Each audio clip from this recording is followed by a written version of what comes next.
New York, big city of dreams. New York, big city of dreams. NYC.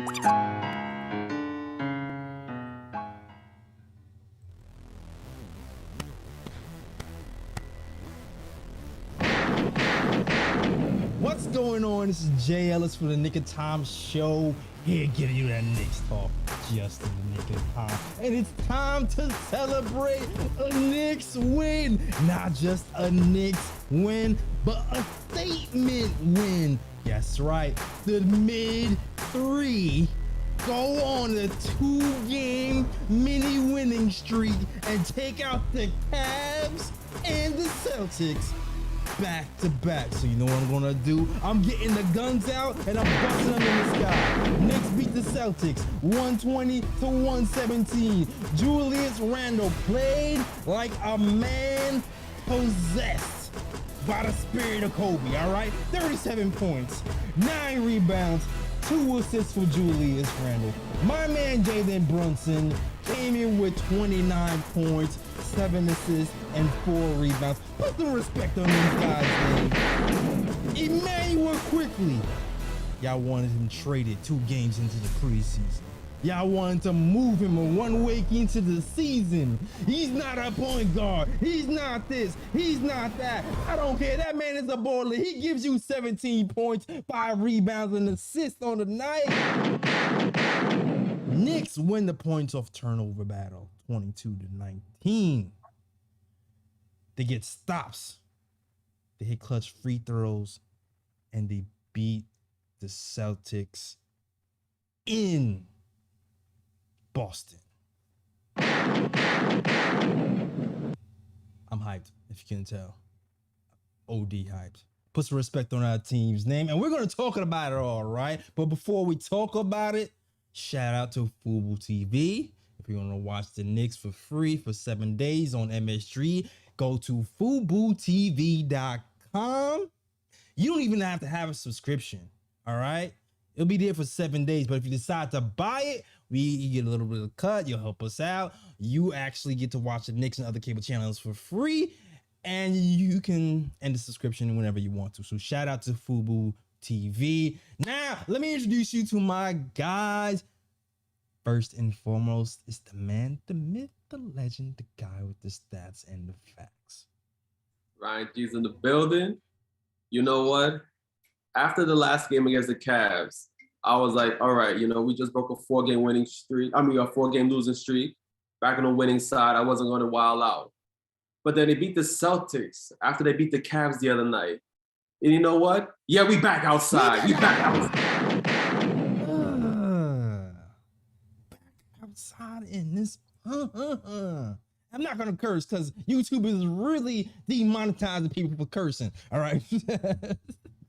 Lee. Also, my bad. No, I did not mean to disrespect you, Lee. I gotta put the accolades out there first, okay? Mr. ESPN contributor, Mr. Posting and Toasting contributor, Mr. SNY contributor, the Latin assassin, Lee Escobedo. What's going on, Lee? What's up, brothers? Y'all know who's outside? Tom Thibodeau's outside! Let's Oh, my boy Tom Thibodeau, Big Tibbs in the building, the Garden Gnome on deck, MSG's Giant in the building, got the dub. I got a lot to say tonight, and none of it involves firing Tom Thibodeau. None of it. I got a lot to say.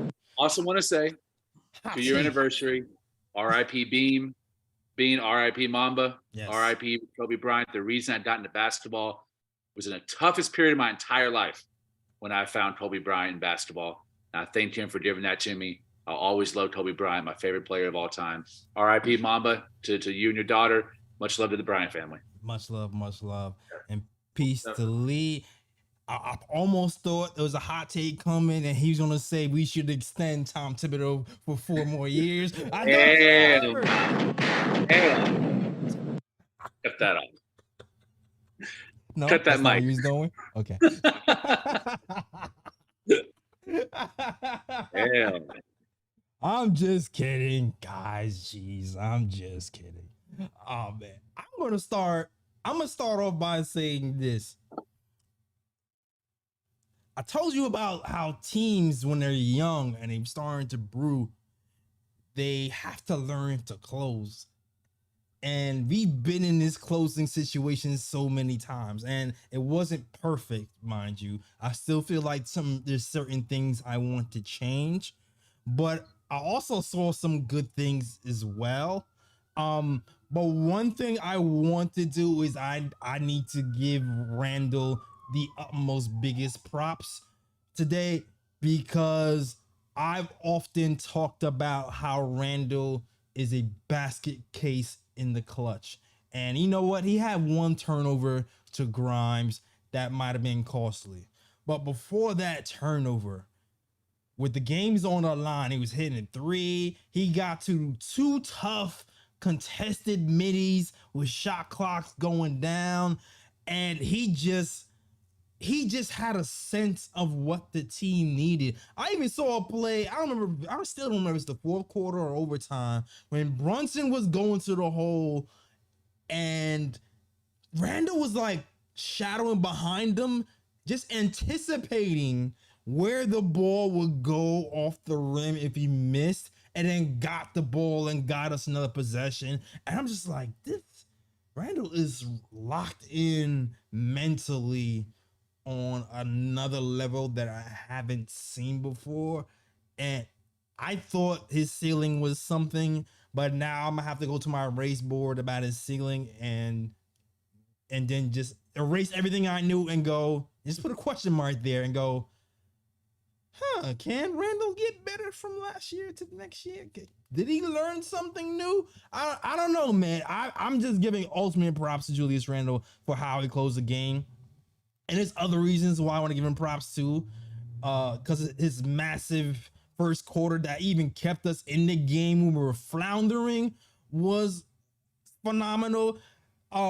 The wherewithal to just go to the rim and dunk on people with frustration, realizing these doors can't hold you. Al Horford has no reason. He cannot guard your nutsack past 3-point line. I'm blowing by you and dunking it on your face. And he's done that a few times. He just seems like he's freaking evolving like a damn Pokemon in front of our eyes.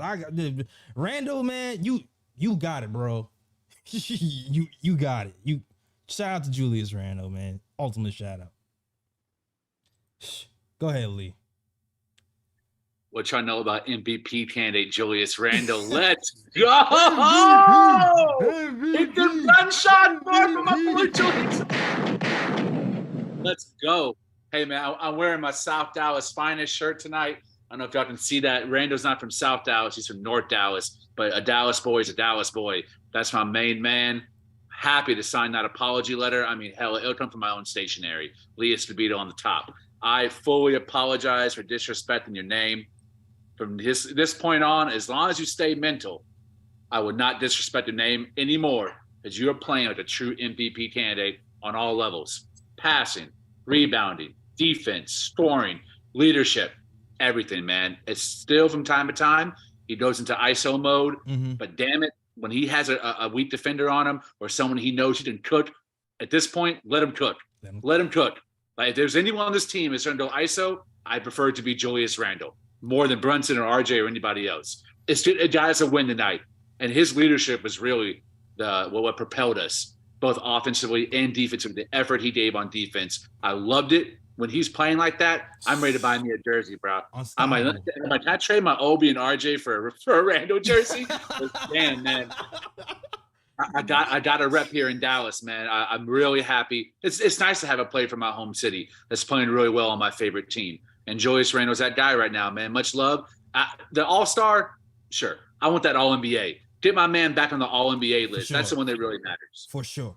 Outplaying his original All-NBA season, definitely deserves it this year. No questions asked. Go ahead, Ryan. Yeah, so I think my thoughts on the game are probably a little bit different, but still, overall positive. So the Knicks got off to a rough start. And Julius Randle, his play in the first quarter is definitely what kept the Knicks close and got the Knicks back into the game because he was going off in the first quarter.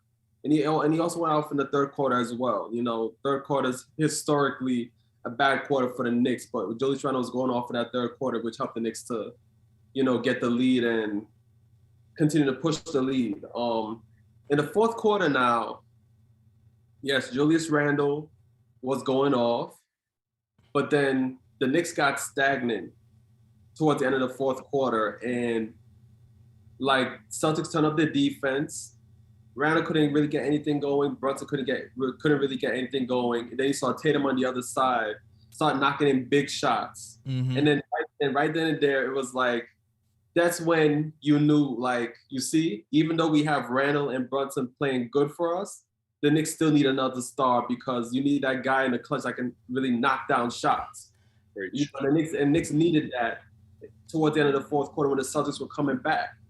Now, going into overtime, you see, what we call RJ the Bodman, right? No. Man, you make plays, you earn that nickname. And my guy hit the big three to give the Knicks the 1-point lead, and then he knocked down the 2 clutch free throws at the end of the game to seal the game for the Knicks. Mm-hmm. On top of that, and I'm telling you, man, like when I saw Jalen Brown at the line and he missed that first free throw, I looked that man in his eye. I was like, fear. Yeah, nervous. He gonna miss it. I was like, yo, he nervous. He gonna miss that second free throw. I saw it all the way. I was like, yo, he nervous. He gonna miss that second free throw. And he missed. And then on top of that man, Julius Randle was smiling, had a big grip side to side. Let's go. Man. Brown. I'm sorry. Devil horns, baby. Let's go. Yeah, but overall, though, Julius Randle had a big game tonight. Got to give him his props. And I do not want to forget these guys, too. Because on a consistent basis, when these guys are on the court together, they wreak havoc on the defensive end. Quickley and McBride were excellent on defense tonight. Again, when they were on the court together. Excellent defense from those guys. So I have to give them their props as well. And I think overall, the bench played really good. I mean, the bench was in a positive plus minus, including RJ Barrett, because RJ Barrett played a lot of his minutes with the second unit. So the second unit was part of the reason why the Knicks even got the lead to begin with and got back into the game. So you have to give the second unit their props as well. But yes, big up the Bodman, RJ Barrett, and big up Julius Randle. And big up. Is that last part again? No, I said big up Brunson too because he had a pretty good game as well. All right. Whoa. You had a lot. You said a lot. There's a lot to address there. It's a lot to address. Hot. Rock, paper, scissors. Who wants to go first? You or Lee? You want to say something? Let's wait on Brunson. I got a lot to say about Jalen Brunson tonight. I got one negative on Tibbs. Just one. We won the game. I just want to say this, because I think it's important to know. I try real hard to be balanced on everybody that we're talking about tonight. Right. Obi Toppin played 10 minutes in the first half. I tweet out, all right, my man, actually playing Obi, not pulling him when the bench actually came in. Bob Deep tonight came in, got the lead, maintained it. In the second half, he only played 6 minutes. What's up with that?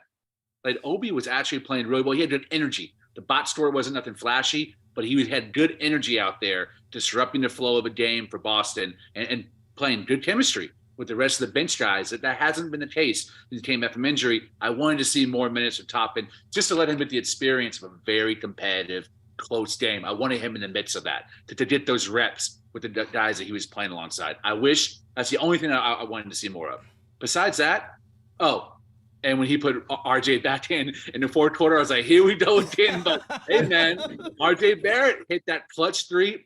I had so much lined up, so much animosity towards RJ Barrett lined up tonight that I'm so happy I can take it out of the chamber and put those bullets back in my closet. Because, man, when he hit that three, I was like, everything I didn't think would happen. I saw Brunson block. I saw Julius Randle passing. I saw good coaching by Tom Thibodeau. I saw RJ Barrett hit a clutch three and clutch free throws. Super important. Damn, man. I was really – this is – the best win of the season. This is just me talking. Best win of the season. Best win. I would go for this was the best win of the Tom Thibodeau era. This is my favorite regular season game win since he's been the head coach of his team. This was against the best team in the NBA, a division rival, at almost full strength. They didn't have Marcus Smart. Screw all that. We don't have Mitch. They had their 2 stars. Yeah. And we have been playing great basketball as of late, but we were gritty and we won on effort. We won on team chemistry. We won on heart. Like, I love those kind of wins, and all the things I didn't expect to see, I saw in the last 2 minutes. Man, we didn't choke this game away. We almost did, but we didn't. And that's mad props. Matt, super proud. You said a lot. You said a mouthful for sure. You said a mouthful for sure. And I see the super chats. I want to get to them, but I got so much to say based off what everything else. Because when you start saying stuff, I start listening stuff in the back of my head. It's like, I need to get back to that. I need to get back to that. I need to get back to that. Ryan let off a mouth a full clip. Boom, boom, boom, boom, boom. Yep. Shout out to Uncle Fulio. I see you in the chat. Shout out to everybody in the chat. Glamour Knicks, my real fake cousin, Winston Ellis, Gregory Lee. Shout out to Samir Sariano, Roberto Rivera Jr., Fritz Alessandor, best mod in the game, Stephadon, yep. Everybody. All right, let's get to it. Brunson. Oh. Right? The good and the bad of Brunson, and a little bit of criticism from Tom Thibodeau. Okay? Here's the thing.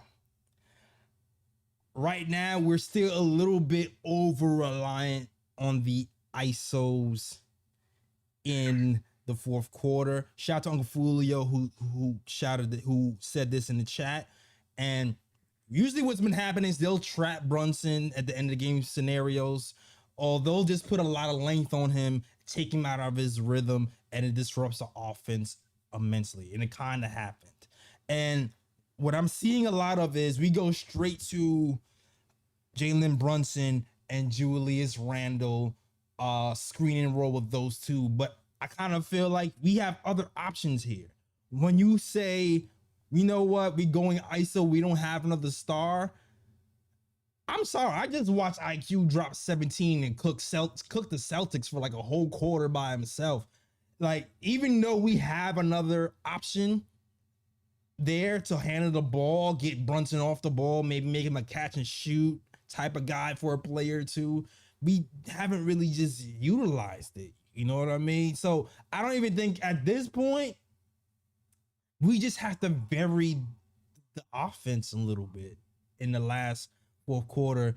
And if there is a critique, it is we're still a little bit too predictable, just running screen and roll with Brunson and Randle in the fourth quarter.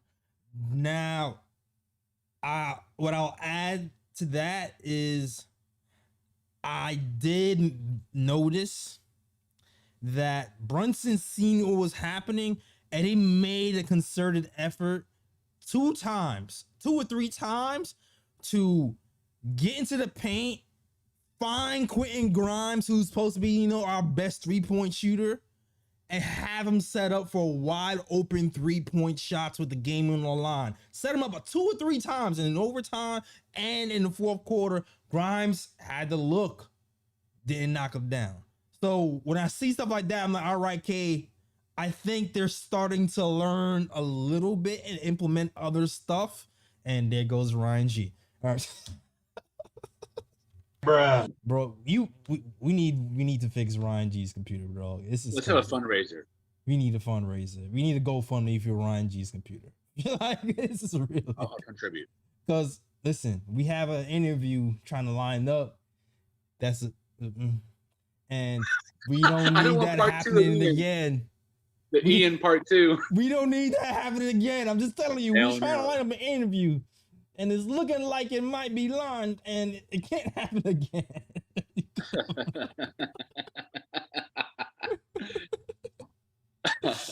Lost my whole train of thought. Oh man, I'm sorry, Lee. We take off the name tag so they don't think you Ryan G. All right, it's all good. It's not about Brunson. Yeah. But like I said, I commend Thibodeau for leaving OB in that first half, and I commend Brunson or Thibodeau or whoever came up with that to actually try to vary the offense a little bit and involve Grimes getting wide open looks for 3. But I still feel like we can do a lot more in the fourth quarter. to vary the offense. But at the end of the day, the experience of just being in that scenario multiple times definitely helped us pull out this win, because we were cool as a cucumber when it came to the fourth quarter. All right. And I really wish Ryan was here for next part, but I'll let you respond to that, Lee, because I want to talk about the bench soon too. Yeah, man. The isolation play. I mean, that's that trust that he has in his top 2 to 3 best players for us is Randle, Brunson, RJ in Minnesota. It was Jimmy, Wiggins, and Cat, and then it was Lou Aldane, Boozer, and Rose in Chicago. That's what he does. I think he put so much time and effort into scheming defensively that he relies on assistant coaches and his point guard to dictate what happens on offense. He gives him freedom, which is the opposite of a Rick Carlisle. Right. It was very controlling with play calling, Good but point. that is detrimental to a huge amount. It can really stifle down the offense because the defense begins to start the other game. If you're a good coach, can start figuring out what you're doing and learn how to scheme against it based on substitutions and rotations. Right. You have, because Tibbs plays such a short rotation too, it's even easier to scheme against because there's no surprises coming off the bench. And if they are, they're ice cold. Right. So I think that's an issue that is never going to be course corrected. It's like ingrained in the 65-year-old man who's been a head coach for 15 years. This is who he is, and he's not going to evolve from that. You just have to hope the guys we have ISOing get better. They're like Brunson becomes a better ISO player. Randle is becoming a better ISO player. RJ Barrett is a horrible ISO player. So if we're able to either get him to make a huge jump or use him in a package to bring in a better wing. If we bring in a Devin Booker or Anthony Edwards, someone who can really cook on the offensive end, then, okay, we're still frustrated to ISO. It's still predictable, but at least you have a top 10, top 12 player in the NBA ISOing, opposed to a top 30, top 40. Right. And then when you have those type of guys ISOing in the end of the games, then you're good. Then you're good. So I feel like we're in the right direction as a team, even though there's a large section of people who've been down a team for like a month. But I feel like we're still heading in the right direction, which leads me to a conversation about the bench. Okay. Part of the reason why I feel like we're heading in the right direction has been the bench and the youth propelling this, right? And not even just this bench. Jericho Sims as well, he's a part of this conversation. We're missing Mitch, our top offensive rebounder, our top defensive anchor, and somehow we've had a huge game from Hartenstein one night and like a 14 rebound game from Sims today.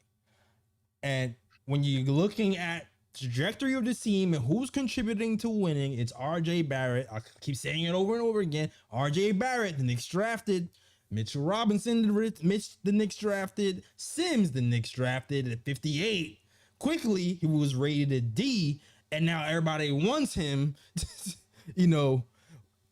Obi Toppin, who is kind of the on the down spiral of the guys because he's not getting the minutes. But then you have Jericho's, and then you have newcomer in Miles McBride, who's starting to show flashes of aggressiveness and getting brought along slowly. So we have a mid team with a lot of young players contributing to winning, which is very valuable in this league. Nobody on this team is over 30 getting minutes. Everybody's in their 20s. All right.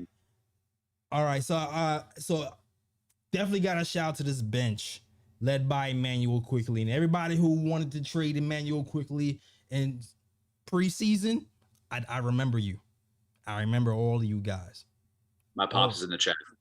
Pops too. Lee's pops too. I remember you, Lee's pops. He's in the chat. Everybody wanted to trade him first week. I remember that. Everybody was like, "Oh, he's not good enough last year," and I remember that too. Quickley has stepped up, and when, like Ryan G said, Quickley The bench defense came in and punched the Celtics in the mouth. They couldn't get up. They were dazed. They were stunned. Quickley, mid-range assassin, floater, navigating screens. They try to trap him. What did my man do? Float to the right. See McBride in the right corner. Whip a one-handed pass to him, and McBride collapses the defense. My man is learning and making correct plays, playing defense, setting up his teammates. He's doing everything, dog. He's doing everything. So put some respect on Quickley's name and this bench. My dad just said he loves IQ in the chat. Let's go. Let's go. My pops is outside. Come to the altar, Lee's pops. Come to the altar. We had a bunch of come to the altar moments. We had to come to the altar moment when it came to Julius Randle. For those who want to get off the Julius Randle hate train, it's time to come to the altar. All of those who hated IQ, come here now. It's okay. You have this 1 day pass before you're not allowed to come to the altar anymore after that door is closed. All right. The bench has been great. I'm glad they're getting more minutes than they were, specifically McBride, who's at single digit there for a couple of games in a row. And now Tibbs is trusting him a little bit more to be the backup point guard. Well, I mean, he's not sharing responsibilities with IQ. IQ has developed in every facet of the game. His decision making tonight, especially in the first half, crisp, pristine decision making. When to pull up, when to go for the three, when to go for the drive, when to pass to a teammate. Dude is playing like high IQ basketball, all pun intended. And his defense is just like, he not only is he the best defender on our team, he's top 20 plus minus on off in the entire NBA. Crazy. In my opinion, he deserves consideration for all NBA defense third team. He should be on that list. He's an unbelievable defender. And that's not hyperbole. That's like facts. If you watch basketball and you watch it consistently, you can see on the perimeter he is our best defender and has become that. It's like there's no argument with the Knicks fans who the best perimeter defender is. It's IQ.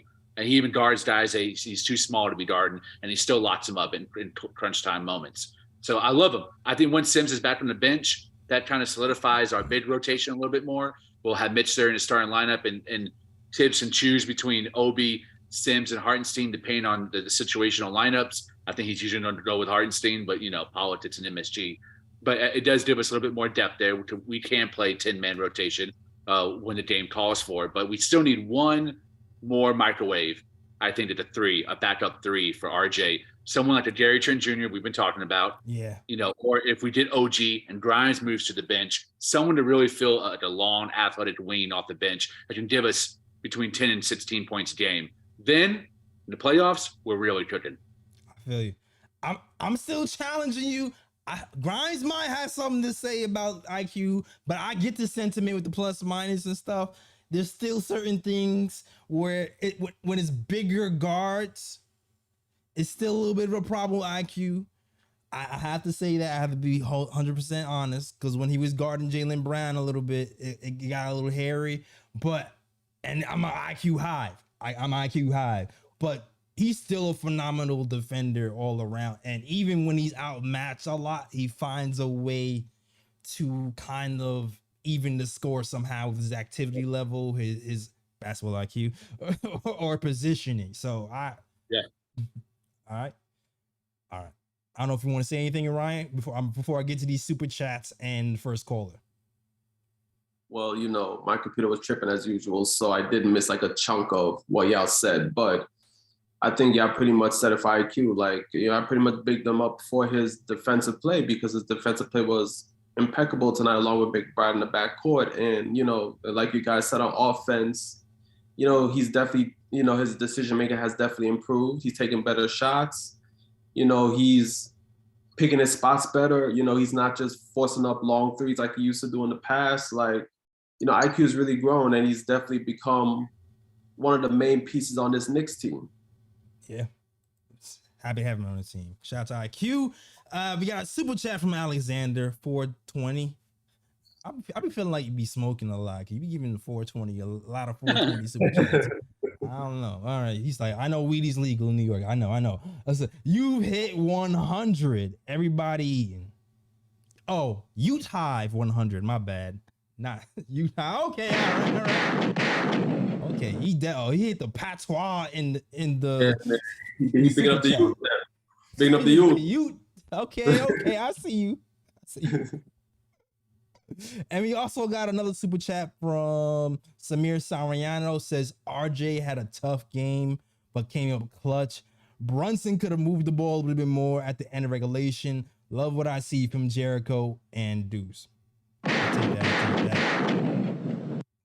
Good to, yeah. All right. First caller up, my man, Uncle Fulio. Welcome to the KOT show, man. Thanks for calling in. What's going on, Jay Ellis? What's going on, man? Ryan G, salute to you guys.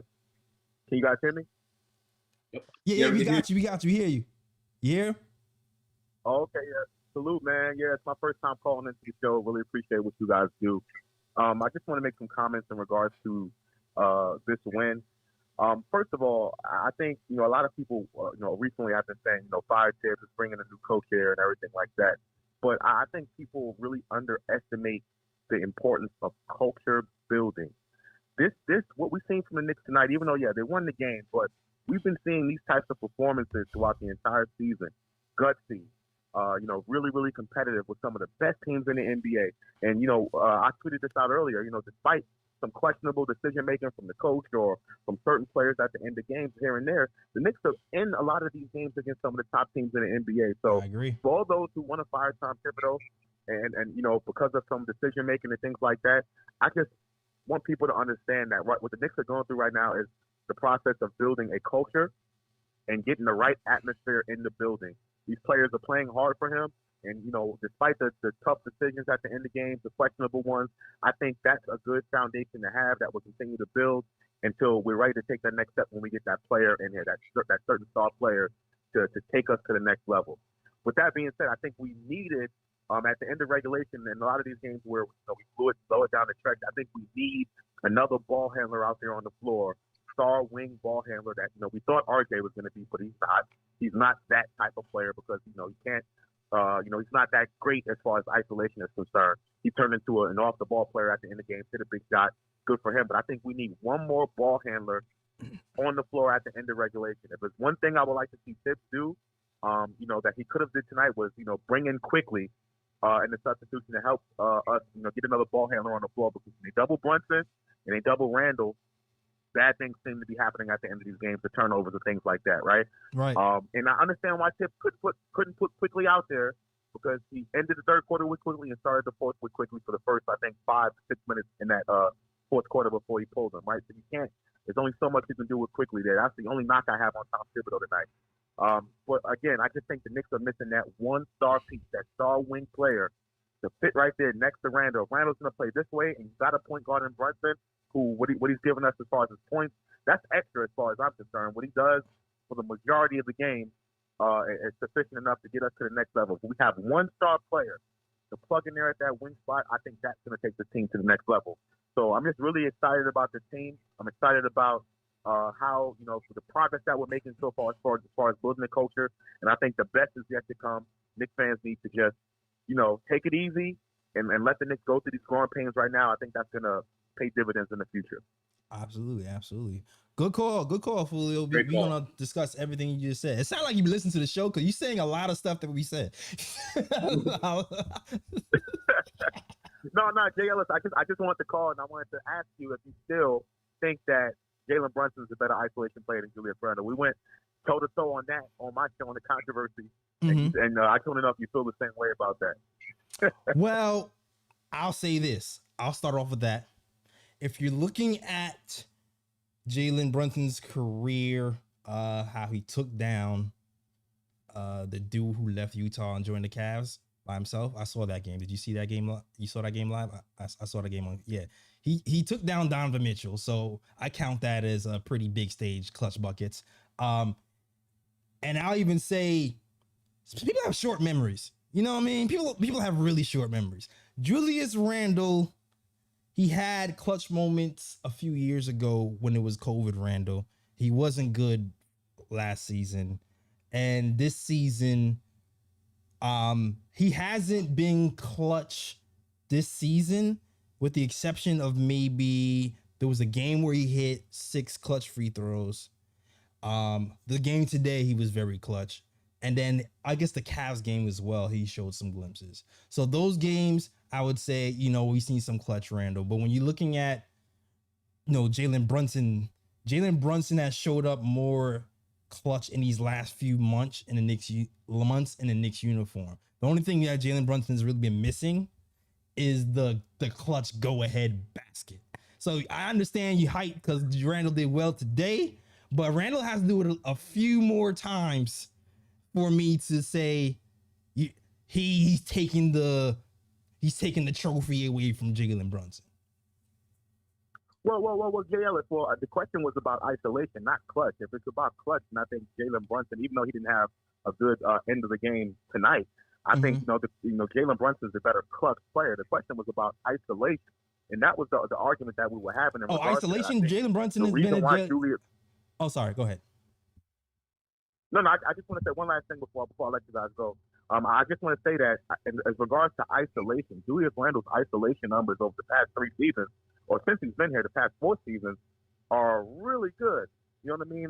And I know a lot of Knicks fans don't like the isolation play because they want to see more of a move basketball style. But Julius Randle, when he goes up against the opposition, he's winning his matchup a lot, right? You know, it takes a lot for someone to slow down Julius Randle. That's why we started seeing those double teams and forcing Julius Randle to give that ball up, right? So again, I think that was what the argument was. I still think Brunson is a better in the clutch player, even though he didn't do well tonight. I still think he's a better clutch player. But as far as isolation, I think that's all Julius Randle. I think Julius Randle wins that no matter what. Regardless, I still think this team needs one more just star wing player to put in that spot, at that 3 spot. And me, I'm a fan of Grimes. I want to keep him in that starting lineup. I would rather move RJ to the bench. I think he's better with that bench unit. That's just my opinion. No shade to him. I just think he's better with it. But we need one star wing player to fit that 3 spot. And I think this Knicks team is going to go to the next level if we get that player. Appreciate you guys. Jay Ellis, Lee, Ryan G. Appreciate what you guys do. Salute to the Knick of Time Show. And I'm out. All right. Shout out to my guy, Controversy. We had a great show on this channel. I'm sorry. Brunson is still a better isolation player. He just has been for longer. And the stats, I don't have the isolation stats to pull up right now, but at the time when we had that conversation, his isolation stats versus Randle's, his was better at that time. And that was like a month ago. So I can't imagine that it has changed much since then. So, but I don't know. Or maybe it has because Randle's been on a tear, but I don't know. What do you guys think? I agree. I do think Brunson is a better isolation player than Randle, even though Randle is good in isolation. But Brunson, I think Brunson's done it more on the bigger stage than Julius Randle has. And even throughout this season, like Julius Randle's been stepping up as of late in isolation, but even so, like Brunson's been good in isolation pretty much all season. So, you know, putting, you know, for what I see from my eye test, I do think Brunson is the better player. And I do want to say one more thing in addition to what Uncle Fulio said during his call about Thibs, because trust me, I get why people want Thibs fired and want the Knicks to, you know, replace him on the coaching staff or whatever the case may be, maybe bring a new head coach. But here's the one thing that I kind of stick on as to why this is not really a good time to fire Thibs, is because, yeah, I understand Thibs makes a lot of bad decisions. He's not really good with rotations, you know, and things of that nature. But I think people forget what the Knicks were before Thibs came to the Knicks. Listen. You know what I mean? People forget that. And Thibs has done, and then even if you have your gripes about Thibs, you have to admit, for where the Knicks were before he came here to where they are now, Thibs actually has done a good job, and he is actually installing a culture within this team where this team plays hard every single night, and you have to give him his props for that. That's all I'm going to say about that. I didn't want to have this conversation about firing Thibs, but yeah, we'll have it. Overall, I agree with almost everything that Controversy, Uncle Fulio, AKA, said, especially the wing part. I don't think RJ Barrett's a guy who's going to guide us to the promised land as our starting 3. I hope we're able to keep him in a reserve role, but I have a feeling that when we finally do make a trade, he's probably going to be involved in that trade along with Obi Toppin, unfortunately. Just thinking about player assets to be moved for a superstar 2 or 3. So I agree with him there. We have every other position solidified. I think Jalen Brunson is a better isolation player this season. I would take Julius Randle career. I mean, the last couple of seasons, so let's say like a 3-year sample size, because that's how long he's been in New York. No, 4. I think Randle's been a better isolation player during that time than Jalen Brunson, because Brunson's been growing into that role. He didn't really get a whole lot of isolation sets when he was in Dallas. He was primarily an off-ball player next to Luka Doncic coming off the bench until last season. So he didn't get a whole lot of opportunity. But this year, I would take Jalen Brunson over Randle, but it's real close. Randle's been unbelievable in isolation sets as well. Tibbs, I have been trying a lot recently to give him a lot of props and recognition for turning us from the laughingstock of the NBA under Fizdale and Steve Mills to a very competent, very respected franchise that is expected and anticipated to compete every single night, no matter who the competition is. The Knicks play hard. There are some games we just get blown out on the perimeter and we end up losing by 30, but there are very few Fizdale games where from the start, there's no effort. We're lackadaisical. We don't play D, and that continues throughout the entire game. Right. Tibbs is usually able at some point, able to course correct. Even though we're 1-13 in games that we're trailing at the half, it doesn't always mean we get blown out at the end. We will come back and make it close. We just end up choking in the last couple of minutes of a game. But Tibbs has these guys prepared. They're bought in. I think there's been some certain times where guys like Cam Reddish and Evan Fournier and even Obi have checked out, and he's lost them, hit their ear. But only those guys individually, not collectively the entire team. So I give Tibbs props with that. My thinking is to take the next level. When that superstar player comes, Tibbs is not going to be the coach to get us to a championship win as a tactician, in-game adjuster, and steamer in the playoffs. It's not going to happen. That's just not who he is. He's great, but he has an expiration point, and I believe we've reached that. And I think we could replace him with a better coach and maintain that chemistry and culture that we've had, that he instilled. No one else. He instilled, along with Scott Perry and Leon Rose in this team. Yeah, and you already know I've been fighting battles on Twitter. I've been fighting battles against Lee. You already know where I stand. We pretty much align a lot with what his strengths and weaknesses are. But at the end of the day, I still feel like it is a bad time to move Tibbs right now when we're trying to build something. And I think Uncle Fulio said it best when he said he is a culture setter, not like an X and O's guy, but when you're building a house, you need to start off with the foundation and make sure that's strong. That's the guy you want to start to build your house with is Tibbs, because he's going to teach you the correct way to prepare for a game. He's going to teach you the nuances of defense. He's going to teach you the principles of moving the ball and all things of that nature. And he's going to drill that into you until your ears bleed. And if you don't work, you don't work out. So I like that precedent set by Tibbs, and the front office has done a good job of kind of removing some of these veterans and getting some of these young guys minutes too. So collectively, I feel like we've all done a good job, and they all done a good job, and it's just a matter of time. We're riding Tibbs out for right now, and then when it's time to ascend, hopefully by that time we have either another superstar wing in here, or by some miracle RJ evolves like Julius Randle has, and we have him do it. But either way, I hope, I think that's when it'll be time to move on from Tibbs. And I said this before. I said this a while ago. He was getting heat on his program for saying it. It was like, we are an elite wing away from really competing. Agreed. We said that like a month ago. That's why I said, Uncle Fulio, you listen to the show? Cause we started talking about RJ. And I was like, man, I was really conflicted. I was like, maybe we should move him. But then at the same time, I've seen certain things in RJ, and we can talk about RJ right now. The one skill that I think that is still untapped that he really needs to get over the hump is the freaking passing, man. we really need a passing wing who can shoot the open three. And what frustrated me about today's game was we started to see that tunnel vision from RJ in that second quarter, or if it was the first or second quarter, I forgot which quarter it was, where I'm watching him just continually go to the mid-range, and you have Obi open for three, you have McBride open for three, and like that's a part of his brain that just needs to turn on, because he's a very capable passer. I feel like he sees, when he's looking for it, he sees a lot of passes that other people on our team don't see, but he just chooses not to look for it, and that's what makes it really frustrating. But yeah.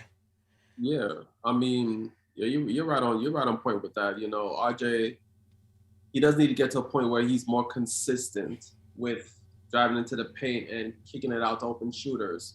Like you said, like he shows glimpses. Like he has his moments where, you know, he'll drive into the lane and he'll pop it out to a corner, you know, someone open in the corner for three or whatever the case may be. But yeah, he also has those games like today where, you know, he drives into the paint and he doesn't really look for any open shooters and he just tries to force it up. Even though I think some of the shots he did take in the paint, he didn't really force it up per se. Like he did take his time and try to, you know, get like an open shot within the paint. You know, it's not all the shots were forced up, but still, like, you know, he does have that tunnel vision at times. And that is something that he's going to have to work on, you know, as he goes deep into his career. And he knows it. I thought, I remember the night.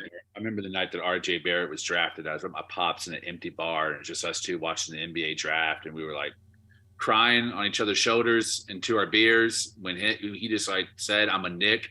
And he was there with his pops, and he was balling, and I was there with my pops, and I was balling. And we were like, it's a lonely bar in Dallas where no one else cared about who the Knicks were drafting, and that was our guy. And it was the first time we had someone who really, really wanted to be there in the draft. Right. Like Randle had chosen New York, but that was the first time that I can remember we had someone drafted that wanted to be there, like who really, that's who he wanted to be chosen by. And that was a great moment. But since that time, he has had every opportunity to show us who he is. It's not like Obi, who's been buried on the bench, or IQ, who's been subbed out for Albert Burks. He's been starting since year one. Yeah. And he's been playing alongside veterans in the starting lineup against the best competition possible, and coached by Tom Thibodeau 3 of those seasons. I know Fizdale, Mike Miller, you know, not the same. Right. He's a much better coach in both of them.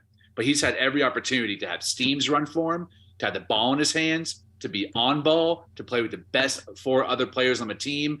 And he has not delivered at the level that I think he should have for being a number 3 pick and being as heralded as he was, especially coming out of high school, where he was the number 1 player in the country. He was over Zion at that time. And I haven't seen enough growth from him to say that's a guy that I want to go to bat for the next 3 or 4 years. I think I don't want him off the team. I'm not demanding him to be traded. I'm not calling him a bum. I just think that that's the position that we're going to have to improve. Like Uncle Fulio said, it's that 3 position with RJ. That's the one that's going to need to be upgraded, whether it's moving him to the bench or including him in a package for that last piece we need, which is that first option superstar.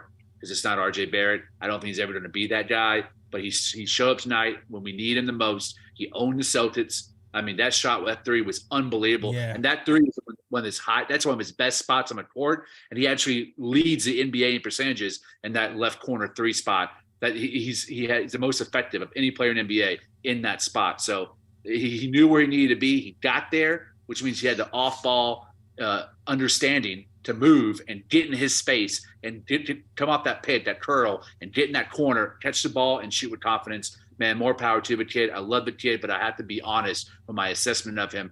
I don't think he's that guy, even though I got a love for him. You know what? I felt it was going into when I saw it, and I applauded him. But I'm going to say this. I still have a little bit of hope. Because after the slow start, there was like a 24, 25 game stretch where I'm looking at his stats and I'm going, all right, cool. He's shooting like 46% from the field. He's shooting like 39.8% from 3. And you start to look at the finishing, especially the last couple of games. It looked like he really turned a corner when it came to finishing in the mid-range and finishing in the paint. So I thought, you know what? This is more the RJ that I really want to see. I've seen the numbers starting to tick up. Like, even when I was looking at cleaning glass the other day, it's still blue when it comes to finishing at the rim. But at this point, I think he's finishing off the memory 58% from the rim. And that's his highest percentage in his career so far. And I'm hopeful it keeps climbing. So there still is, I still have some hope that the kid can figure it out. Because he is, besides this game, this game was not the best, but it's been on the uptick. So I'm not all the way out. I'm still very, very hopeful. The defense, though, is the other thing that's kind of backsliding. Thank God Grimes is in the starting lineup because we wouldn't be able to deal with that all year with him guarding the best defensive guy. But we need him to step it up in those areas, and hopefully he can, because we like we said, I really think we are a wing away, especially if these guys are gonna be playing like that. All right. Yeah, facts. And I do want to say something in regard to what Lee said, because, you know, he mentioned bringing in an elite wing and have RJ off the bench. If that ever happens, I know the Knicks have a championship squad, because if you have RJ coming off the bench, that means your squad is crazy. Your squad is pretty crazy. Yeah. Listen, man, RJ has been the leader of the bench mob since we've been on a 9-man rotation. So I know a lot of people hate the 9-man rotation, but because Cam isn't playing. But a part of the reason why I don't hate it as much as other people do is because we get to see RJ in a leadership role with the bench away from the two alpha males and see how he does and see if he can groom into a guy who can be the guy. If you can at least start to consistently be the guy on the bench, then that can translate and you can graduate to being the guy with the starters. But he hasn't done that with the bench as of yet, and I still need to see more. But it is what it is. It is what it is, RJ. All right. Salute to the chat. Hold on. Let me get some. Did I close the? Here you go. Did I close it? Oh, my bad. Salute to the chat. I see Kathy in the chat. Shout out to Kathy. Hey, you in the chat watching the KOT show. First lady, the KOT show. I keep saying it. First female Knicks content creator in the space. Y'all don't even know it because we was underground at the time. But shout out to my homegirl, Kathy. All right. Shout out to Uncle Fulio B. Willis. Everybody else in the chat. If you want to call in, you already know what to do. Dial that number, 319-527-6241. That's 319-527-6241. All right. Cool. Dude, I feel like I talked about everybody I wanted to talk about. Talked about Sims, shout out to Grimes, who was getting killed by Tatum in the first half, but somehow figured it out in the second half. Tatum was like, oh, I was scared, because this is one of those times when people can go, you know, damn, this is where you need Cam, because Cam is taller.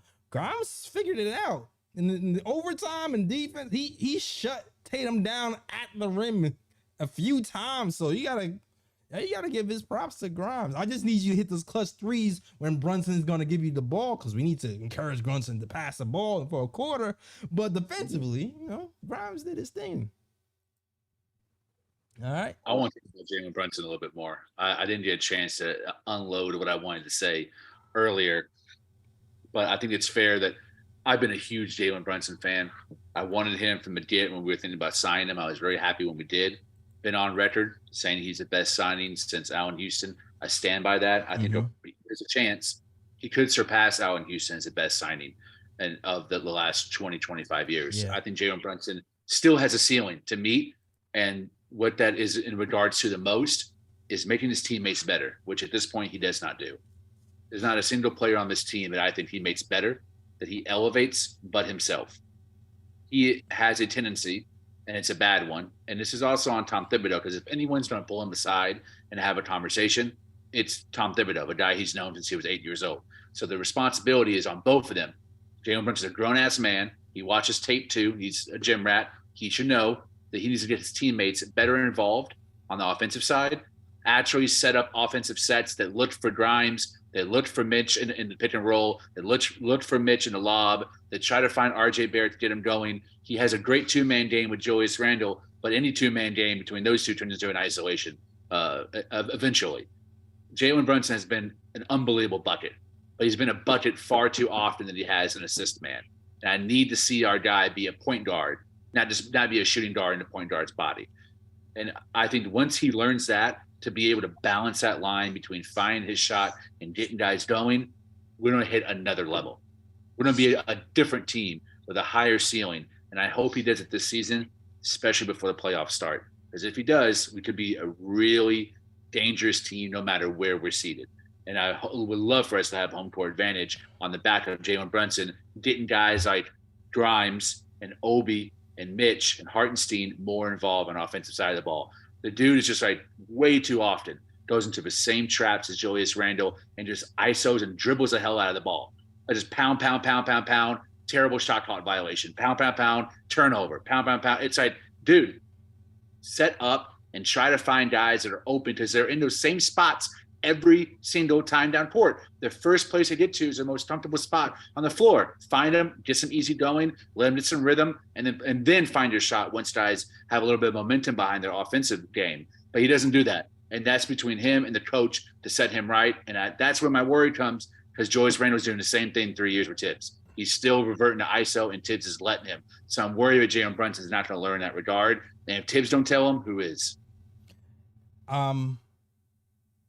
I'll say this. I do agree that I would like him to pass a little bit more at certain times. Also have mixed feelings about it. I kind of mentioned earlier before that in the fourth quarter, he set up Grimes for wide open threes, and it felt premeditated. It felt very premeditated because the same thing happened twice in a row where he got to the hole, collapsed the defense. Grimes was open on like the right elbow, and Grimes clanked, I think 2 or 3 open threes with the game on. Fourth. Huh? In the fourth, yeah. In the fourth. Yeah, quarter. he modified a little bit in the fourth. I agree. Right. So I do feel with all the criticisms that are happening, and some of them are justified, I do feel like they made an attempt to kind of quell that today. I'll also say, I think it's a stretch to say it hasn't made anybody on this team better, because the team is winning more. And I also think Julius Randle would say that's not true. I also say, I feel like from the minute he came in here, every person on this team has looked to Jalen Brunson as a leader. And they said that on camera. So I do feel like I have criticisms with his passing. And I don't fault you for bringing it up, Lee. I don't. Because it's true. I still feel like he does need to pass a little bit more. But at the same time, I feel like some of the criticisms I see are entirely overblown to the point where it's just kind of ridiculous, because like you said, he has been the best signing we had since probably Allen Houston. And without the point guard play that we've had, whether you think it's perfect or not, we wouldn't be in this position without him here. And even me, I didn't want him here because I wanted IQ to start. And granted, IQ starting to put things together now. But I give Brunson even. I feel like IQ has been copying a lot of his game from Brunson. And yep. I feel like that's helped him. So I understand. I definitely understand some of the criticisms. I feel like it's a little bit overblown. I hope as the year goes on, he starts to figure that part out, because it is his first year being the man on the team, highest usage rate on the team. And that stuff does take getting used to. And I still feel good about it. I still feel good about where we are as a team, where he is. And I think he's going to grow. He's a guy who's never satisfied. So I feel like he's going to get better with this team as time goes on. May I respond? Sure. I agree with a lot of that. Mm-hmm. I think it can seem overblown if you see it a whole lot on Twitter or in the chat, or or people are calling in and saying on the show. but I'm kind of looking at it in a vacuum. Like, it's just like, it's my own analysis. Mhm. I'm not looking at other people or watching other shows and hearing that. It's like what I'm seeing. I think his scoring output is making the team get wins, but the Right. scoring output is not making other guys around him better. I don't see him purposely finding guys to get them going at the start of a game, like some of the great passers do, like SGA and Luka. Like those Right. guys look to get guys going. That's not his game. No. And he's more of a modern guard, and Ja's kind of the same way too. Even though Ja's a great passer, Ja's score first. Yeah. But by the defense that he creates, by the necessity of having to double him, triple him, trapping him, creates open opportunities for everybody else. But that's only one part of the game. You Right. also got to run schemes. And that's where Tom Thibodeau, it's a connective tissue. Thibs has to have an offense in place that Jalen can run, that purposefully looks for guys that need self-starting off, another guy to start their offense, get them involved. And that's where it's not happening. And once he does learn that, if he does, I hope he does, we're going to take another step forward. Because now we're going to have guys that higher point per game like Grimes and Obi and Hartenstein, and Brunson's going to become a deadlier threat that you don't know if he's going to pass for the open guy or if he's going to get his own shot, and that's going to break down the defense even further. I agree. I don't know if you have anything to add to that, Ryan.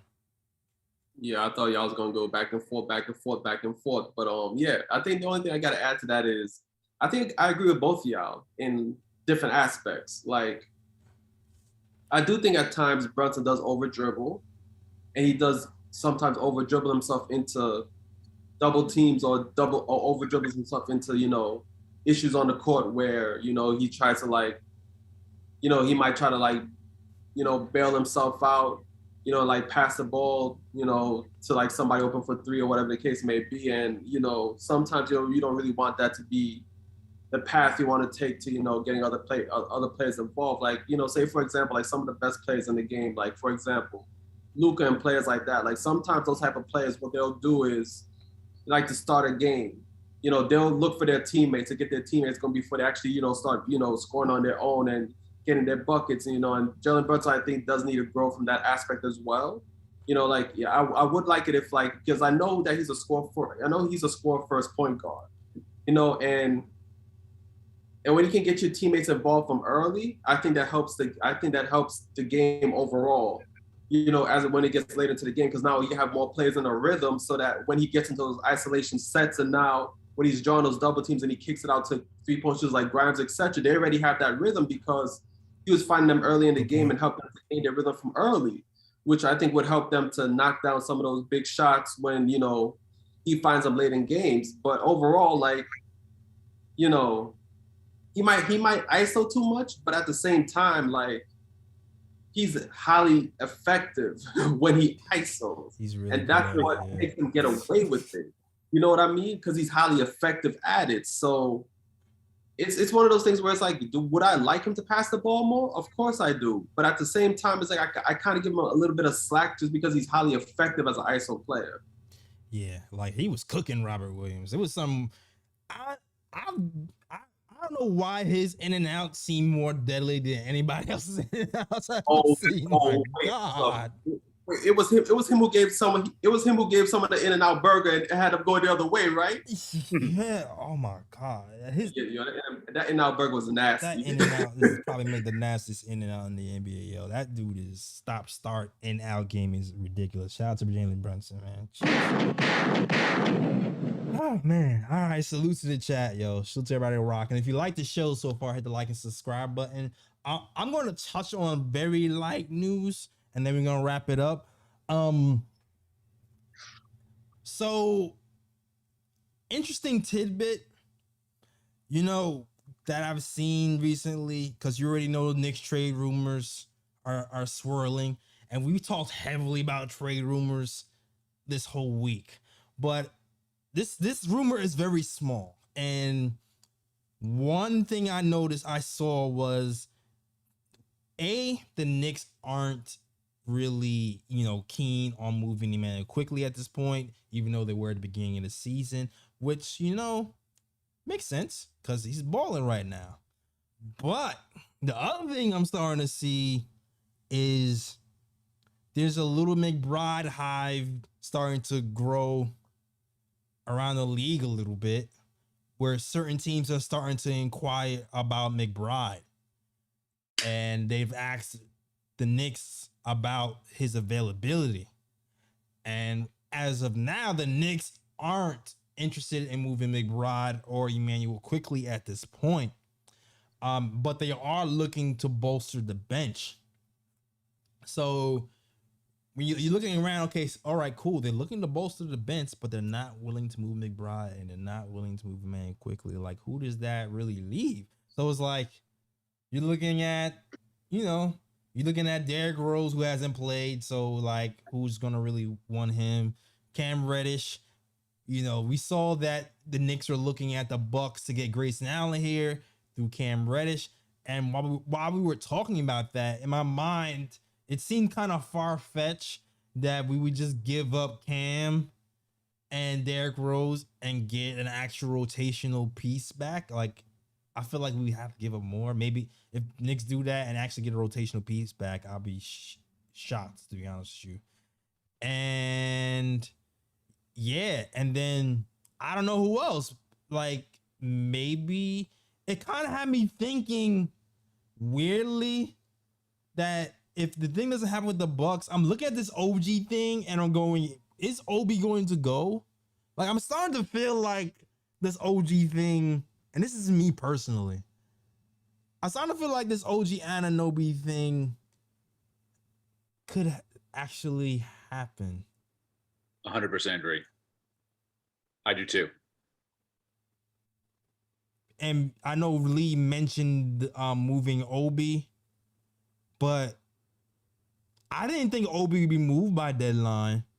But they're looking to make a move by deadline. And if they feel like they don't want to pay Obi, I don't know. I haven't heard that Obi was off the table. Like I've heard that IQ and McBride are off the table. And McBride is somebody I thought might be on the table because he hasn't hardly plays that much. So it has me thinking, could this OG thing really happen? Like, because of the Knicks inquired about OG Anunoby with Toronto earlier. It was rumored that they were willing to give a certain amount of picks, and Toronto sucks right now, so of course they might want to blow it up. So I don't know, man. It's weird. It could happen. I don't know. Oh my God. He's on the phone. Bring him in. Let's go. Answer, before we bring it in, answer that before we bring it in. You respond about OG? Yes. It's J. Ellis. It's kept me up at night. It feels like it's going to happen. I don't know why. I have this gut instinct, this premonition that OG is going to be traded with Knicks. It feels like the right move. I don't know why. It just does. I hope Obi's not included, but I have a feeling he will be.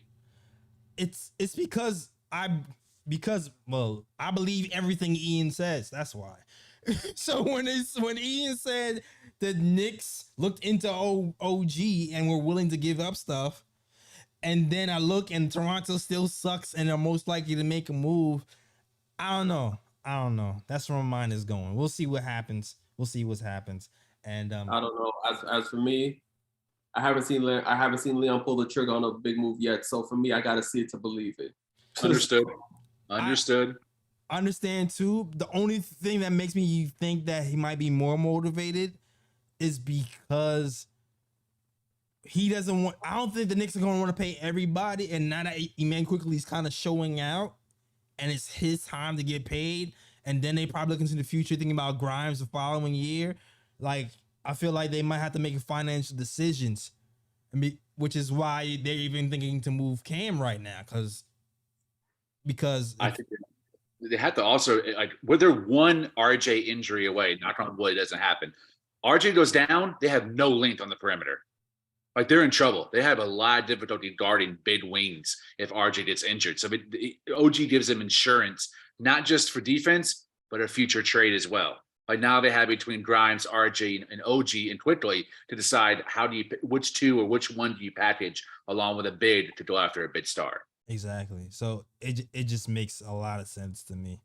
It just depends on, you know, Masai is that guy where he wants to fleece you in every trade. So it's that who knows what's gonna happen? Who really knows? Leon, hold your ground. No more than 2 first-round picks. Hold your ground. You heard it from Ryan G. All right, hold your ground. All right, sound like from Florida. Never mind. All right, salute to the chat. We got a legend calling in right now. Let's go. All right, the father of the Latin assassin, the father of the toasting and posting contributor, the father of the SAY contributor, the father of the ESPN contributor. Father of the year, my man. Carried Lee in his sack, and now he's here introducing Lee Pops to the program. Take shots for Lee Pops. What's up, guys? What's going on? Am I on? Can you hear me? Yes, you are on. Yeah, we got you, You're on, Pops. sir. Okay. Good to be on. Great show, as always. Appreciate it. First, I want to start off. I got to start off about Quickley. Mhm. When he first came on the scene, his excitement, I loved it. But then I noticed, he just didn't have much shot selection. Yeah. His defense was good, but his shot selection, I got really bored with that little floater. It got old. Mhm. It got old. And as they were D'ing up on him, back. And he wasn't making as many shots, Mhm. and he was forcing shots. But right now, if Brunson has done anything, he has taught that man how to play ball. Hey. Let's go. Taught that man. He's got a little juke fadeaway. Yep. He's got that floater is a little closer. He's driving in a little deeper. Mm-hmm. And, he's a good rebounder. He crashes the boards. I always like that. And most of the guys, it was a great game. It was very emotional there at the end because I was getting pissed off. We're up there winning by, double digits with like 4 minutes. Mm-hmm. And then same old thing. But I couldn't blame it on Fizz. We were just making stupid ISO mistakes, Mm-hmm. You're losing the ball. Brunson was missing his, little ISO shots that he usually makes. And I got to agree with you guys on Brunson. He dribbles a lot. He holds on to the ball a lot, but it's hard to criticize him when he makes so many shots. Absolutely. I mean, he's just a great offensive player. Like Lee said, maybe he should be a shooting guard.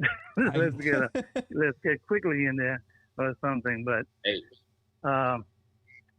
RJ, that's another story. I really hating on RJ. I'm glad he redeemed himself. Me too. Because if we'd have lost, I would have blamed it on him. I mean, I think at one point he was like 4 of 17. Yeah, he was horrible. It was disgusting. It was disgusting. And then he's the leader of the second group, and I'm not seeing him pass the ball. When he gets the ball, he's holding on to the ball. That's a fact. And I've never seen a black dude get blocked so many times. That's usually reserved for the white guy. They try to drive to the hoop and they get smacked out. This guy, last game, he got like 4 blocks. Today I saw another 2 or 3 got blocked. I mean, what's up with that? He has no elevation. I don't know, man. But can I ask you a personal question? Can I ask you a personal question? But he did question? redeem himself with that 3 and the clutch free throws and Randle. I mean, not enough can be said about Randle. Randle is the heart of the team.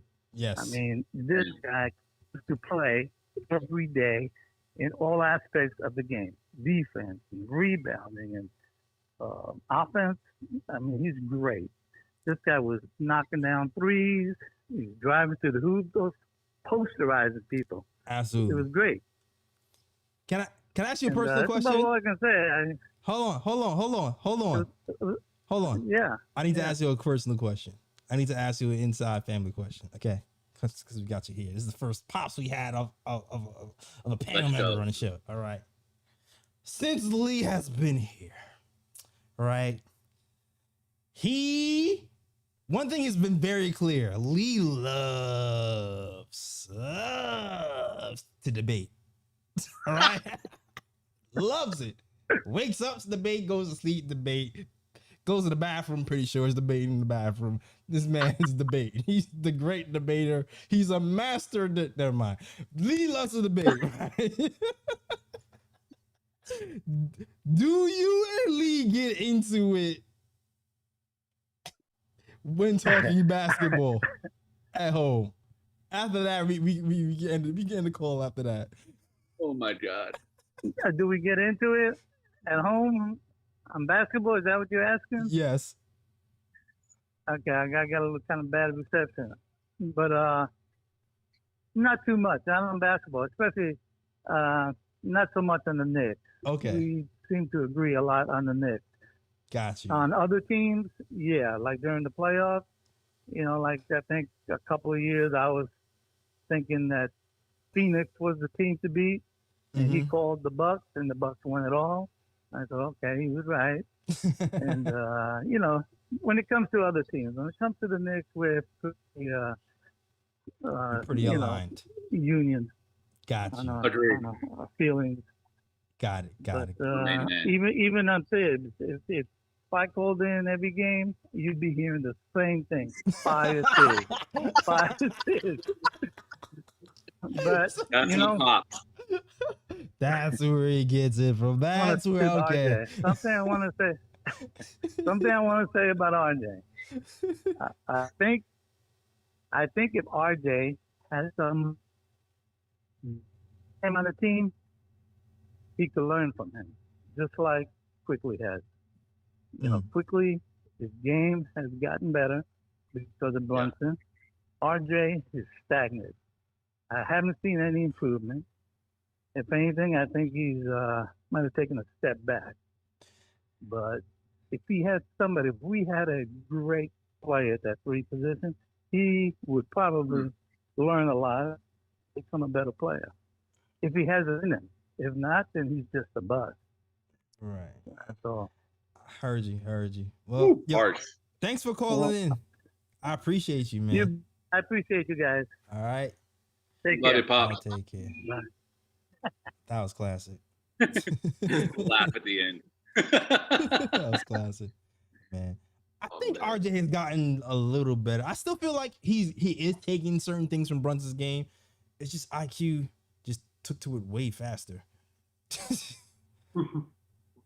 Like, I have noticed that RJ's pacing has changed. Like, for years, RJ would go to the basket and his move was full speed ahead, layup left hand. Full speed ahead, layup left hand. Or he'll go to like a Euro step. This season, I've noticed that he's doing more of a like a little bit more pivoting, a little bit more jump stops. I even saw him straight up take Brunson's rip through move. You know that rip through move Brunson does when he goes to the hole, when he goes from left to right and it flings his arm, and then I actually noticed him starting to do that. So I think he is trying stuff from Brunson, and I think his finishing in the rim has been better because of it, but it just hasn't all the way come together yet. And today the Celtics have a shot blocker in there, so it changes things from yesterday. So I mean, no, Jared Allen was there yesterday, and he still was able to do. I don't know. That's all I have to say. It feels like IQ and Grimes have progressed at a quicker rate than RJ, with less opportunity. Because both of them, for the majority of the time they've been here, all of last season, both of them were bench players. This season, Grimes is finally starting. And I've seen more of a rapid increase in production on both sides of the ball from IQ and Grimes. I don't want to say they have higher IQ, because I think RJ has a pretty high IQ on both sides of the ball too. But I just feel like the IQ and Grimes might have like some more potential. And RJ really, really has to work at getting better at different facets of a game. Yeah. I think IQ and Grimes are a little more naturally skilled offensively. and athletically to get a little bit better as players. So I actually think both of them will be a better player than RJ in about 3 years. Well, I think the only thing I'm going to add to this is I just think RJ took a step back on defense a bit. You know, I think he's not as good of a defender as he was in years past. But even tonight, I thought he played pretty decent defense. Tonight I didn't think he played bad defense. So it's in him to play good defense. It's just a matter of him being more consistent. But offensively, I agree with Jay Ellis. I do think he has taken steps offensively, especially with driving to the basket, because now, like Jay Ellis said, in the past when RJ used to drive to the basket, it used to just be one-way traffic. He would just go one speed. It's straight to the basket and finish one way. But now he's actually taking his time as he goes into the lane. And I've seen his shot selection kind of advance a bit, when he's within the paint. He's not just going straight to the basket, he's taking his time getting into the lane, taking short jumpers, little floater here and there, finishing in different ways. So I do think he has improved in that aspect. Yeah, I agree with Lee as well. I do think IQ and Grimes took bigger jumps compared to RJ, but RJ has improved. It's just a matter of RJ actually, like Jay Ellis said, it's a matter of RJ just putting it all together. He's yet to do that, but there has been little improvement with RJ though this season. Yeah, I agree. I see somebody says I think RJ should lose 10 pounds. I've seen that theory around, maybe he's in this good defensively because he's been working on getting stronger and it's slowed him down some. And that's affecting his defense. I've seen that theory floating around. So I don't know, maybe that could be it. It's muscle is a catch-22. You get stronger, you can bully people, but you get slower at the same time. So it's a catch-22. So I mean, it is a good point. That could be a legit reason why the defense hasn't been. Not a workout plan. That man muscular and he still got the speed. Who? True. Well, he needs to go to that Julius Randle workout plan because that dude's muscular, but he still got the speed though. Yeah, man. Dallas, man. That's where he's working out, Randall. Every summer. Some people are just freak athletes. Zion is probably the perfect example. That dude is huge, all muscle, should not be moving like that. I still remember when Stat put on 10 pounds of muscle when he was with the Knicks that one year, and he just sucked for the first 20 games until he lost the weight. And then he got a lot of his athleticism back. I don't know. It could be it. Going off on a random ass tangent, but yeah. All right. That's our show, man. Shout out to everybody in the chat. If you like the show so far, hit the like and subscribe button. We showed Sims love, right? Did we show him enough? I see Fritz says we didn't show Sims love. Did we show him enough love? Maybe we didn't show him enough. Yeah, I don't think we showed him enough love, but we did mention Sims though. Okay. He's been solid as a starter. He's done a good job. Yeah. You know what? The Knicks lose the rebounding battle altogether, 55-64. That was one of the things that had us kind of climbing uphill for most of the game. But Jericho Sims has done a very good job rebounding today. 14 rebounds on the night, 4 of them offensive. Got some fouls I thought were kind of fugazi, but I thought he did an admirable job of filling in. And you know what? I love that he's starting over Hartenstein. And this man just needs to be in the rotation once Mitchell gets back. It's just, unless Hartenstein all of a sudden just shows me something. I don't know. Hartenstein had a hell of a game the other game, and he outperformed Sims that game. But overall, I would like to see Sims just play more minutes in general. Sims 35 minutes tonight, Hartenstein 17 on the night. And shoot, even sometimes talking about Obi, at certain moments, Hartenstein had an okay game where he had some nice passes, but sometimes I just be like, maybe we just go Randle at the 5 and Obi at the 4 today if Hartenstein is going to act up. You know what I mean? Even in the future, if Hartenstein is going to do some dumb stuff and not rebound the ball or get quick fouls, just go Obi at the 4 and Randle at the 5 per stretch. get him to 20-something minutes that game. Nah, that's just me. All right. I think everybody's tired, so let's wrap it up. All right. Shout out to the chat. Manchild, Alexander, Gil, please pops in the chat, repping old school. People who haven't been here for a while, welcome. We here after every post-game show, win or lose, rain and shine. All right, Celia, Ukar, everybody rock with the show. If you like the show, hit the like and subscribe button. All right, but let's wrap it up, and we'll start it off with Lee. Lee, let me know where we can find you, sir. Shout out Kathy. Shout out our mods. Shout out the best mod in the game, Fritz, who does a hell of a job. Maintain the chat. We had like 105 in the chat during the peak of the show, man. Nice. That's awesome. Channel, awesome to see for us guys here chatting it up and talking Knicks after the game.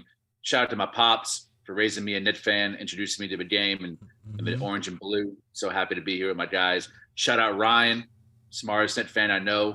Jay Ellis, second smartest Knicks fan I know. The best debater I've ever met in basketball. Man, I could debate you all day, bro. You don't understand. Sometimes I'm just pit fights just to debate you, man. I love it, dude. It's so much fun. What I do with like what I do with Ryan back in the day.